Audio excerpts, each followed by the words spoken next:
Hedduu galatoon kitaabaatii fi arraan fite ona. Guutumatti dubbisee. Jabaate abbaan keenyallee kitaaba dubbisuu ni jaalatanii yaadatta. Isa abbaate. Xiqqeenyu irraa maal jechuutu ni beekta. Hedduu waa dubbisii. Naa biteef mana naaf duutu ni beekta. Ammas akkanaan baradhee bakka guddaa eebbifamee bakka guddaa qabu yaadu ture. Alhamdulillah yaa kun warra bakka inni jaalatan hunda gahee fi akkamiitiin jira. Abbaan hedduu sirraa gammadee jira. Amma gaafa dhufanii nu ilaalan immoo hedduu takka dara gammadanii. Anis maaliif ani beekta akka abbaa sanis miti akka isinis barattanii bakka guddaa keessa. Garuu mucaa jallee kana kun. Nuti illee si boonsu feena. Baraati maatii miti baraati. Ati bara alhamdulillah baraati qacalte. Wayita nafi namtu akkam baranidha. Isi rabbi qaceelsaa du'aamu itti goona numa gorsina. Wayii guyyaa tokko tumuu ka'ee. Isi uleen nama qaceelchutu kun uleen harree. Baraan isa akkasuma jeetiin dhiisaa bara. Akkas fayyadamu.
Ani ada lagi apa?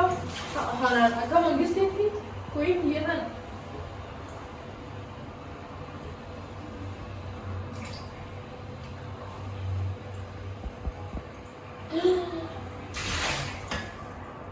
Şantalı da.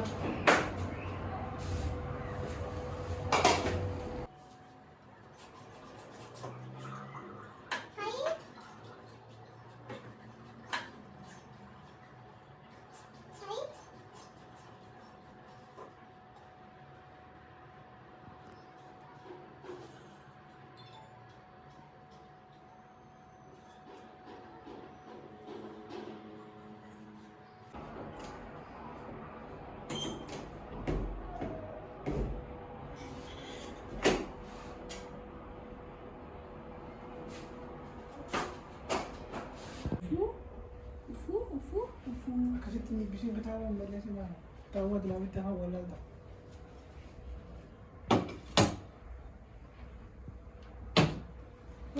Nyaata lagi lagi tu minum lagi tu jiranya. Ya sudah. Kaya asal ni coba. Kita sama kalau ada kerana. Ayahnya. Mana ada? Baginya tu. Isi. Jabati apa kan nyata dari dekati? Oh, hana ni kita mana ni mungkin. Jabati nyata kan. Makin gugur ya aku nombor di kensi ya. Maal taatee hoo? Nyaanni dalagi bar laazima rakkoo irra yaa. Osoo kee ta'e hoo irraa hoo ni mamuu. Maal jechuudha? Qaama siidhaan egaa. Nyaata kana harkatti na gubatee dalagee. Maali nyaata miilaan goote? Mee ati qabnas? Soogidda. Nyaata miilaan godhan? Hai kana qo'ee Facebook irratti post godha. Nyaata? Akkam jira? Suuraa manatti nafnee bara. Kana Facebook irratti post godha. Nyaata. Mee ati teestu godhe atummaan mataa keetti. Post godhe waa. Teestu godhe qabnas mee atummaan. Anqumaan qabaa maali beektaa garuu? Fudhadhu sirriitti.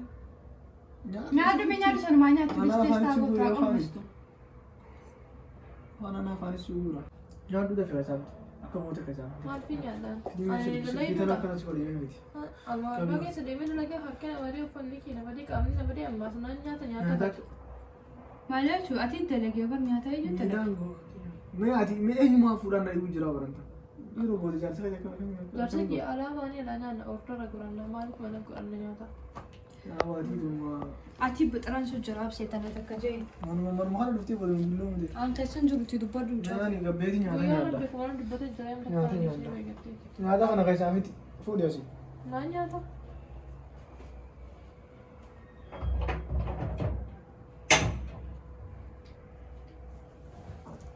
Silii fudhannaa nyaata keessanii maal ta'edha?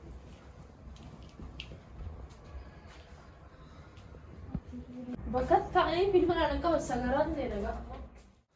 Amma sagaraa keessaa is maal gootan itti qaban itti qadadhaan dhaabame. Haadhaan! Qaamaan dhiqatu jira. Hayyee itti qaamaan dhiqatu jira.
Ati dhugumaan qaama dhiqachuu jirta?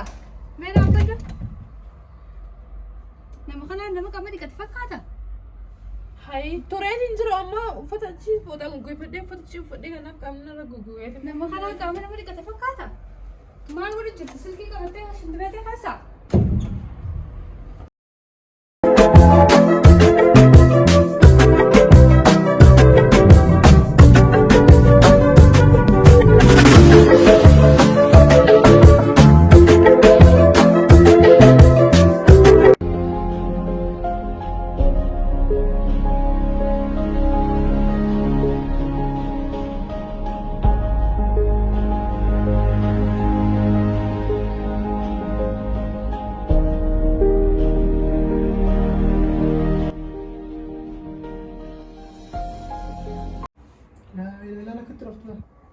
Nyaata kanaa sun fuula guyyaa qotaa sun mawalala. Nyaawaanutu manuma kana silaa manuma kana dubbaltu kennu. Yoo maallaqa jiru jaarsatti barbaade maallaqa itti aannan biyya fuudhuu jira. Fuudhullee guyyoota akka hojii akka lammaffaa ni ibsaa irratti. Maallaqa dhalaa mun jaalladha.